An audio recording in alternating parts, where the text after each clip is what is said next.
गानचतुराय गानप्राणाय गानान्तरात्मने गानोत्सुकाय गानमत्ताय गानोत्सुकमनसे।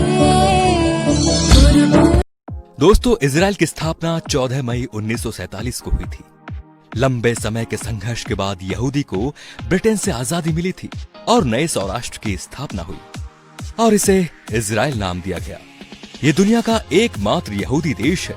इस देश की सबसे खास बात ये भी है कि पूरी दुनिया में अगर किसी यहूदी बच्चे का जन्म होता है तो उस बच्चे को इजराइल की नागरिकता मिल जाती है और वो जब चाहे तब इजराइल में रह सकता है। इजराइल की राष्ट्रभाषा हिब्रू है। लोगों को इस भाषा को बोलते शर्म आती है।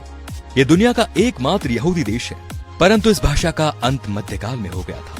इस भाषा को सीखने वाला भी अब कोई नहीं बचा। और जब इजराइल की स्थापना हुई दोस्तों, तो इस देश के यहूदियों ने इस भाषा को पुनर्जीवित कर दिया था और उसको वहां की आधिकारिक भाषा भी बना दिया। 2000 के आंकड़ों के अनुसार यहाँ की जनसंख्या 92 लाख के आसपास है। देखा जाए तो ये दिल्ली और मुंबई से बहुत कम है। क्षेत्रफल में केरल से भी छोटा है।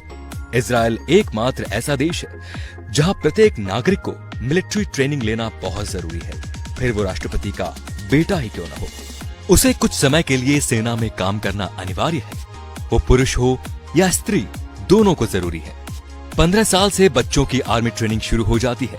हाई स्कूल की पढ़ाई पूरी करने के बाद ये ज्वाइन करनी पड़ती है। नियम के अनुसार लड़के को 3 और लड़की को 2 साल काम करना पड़ता है। इजराइल लोकतांत्रिक देश है, फिर भी वहां भारत और ब्रिटेन की तरह लिखित संविधान नहीं है। वो परंपरा और देशवासियों के हिसाब से नियम और कानून बनाते रहते हैं। इजराइल में साइकिल चलाने के लिए भी लाइसेंस बनाना पड़ता है। ये दुनिया के 9 देशों में से एक है जिनके पास परमाणु और सैटेलाइट सिस्टम है। इजराइल की वायुसेना दुनिया के 4 नंबर पर आती है और बहुत ही शक्तिशाली है। और ये दुनिया का एकमात्र ऐसा देश है कि अगर यहाँ पर कोई भी मिसाइल भेजता है तो वो मिसाइल यहाँ पहुंचने से पहले ही नष्ट हो जाती है। विज्ञान के मामले में भी ये सबसे आगे है। मोटोरोला ने अपना पहला मोबाइल फोन इजराइल में ही बनाया था। माइक्रोसॉफ्ट के लिए पहला पेटीएम जीपैड यहीं बनाया गया था। वॉइस मेल भी यहीं विकसित की गई।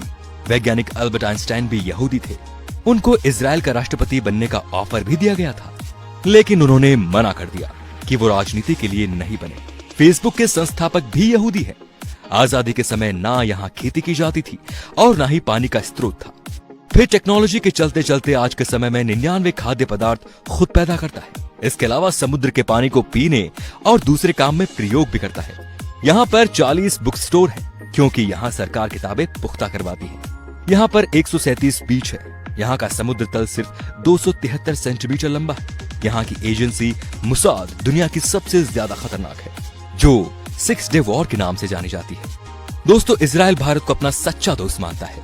इसके बावजूद भी 2017 से पहले किसी भी भारतीय प्रधानमंत्री ने इजराइल की यात्रा नहीं की। इसके पीछे शायद उन सभी प्रधानमंत्रियों के नाराज हो जाने का डर था। लेकिन 2017 में प्रधानमंत्री नरेंद्र मोदी इजराइल का दौरा करने वाले पहले प्रधानमंत्री बने। उनके इस दौरे ने भारत और इजराइल की दोस्ती को और गहरा मजबूत कर दिया।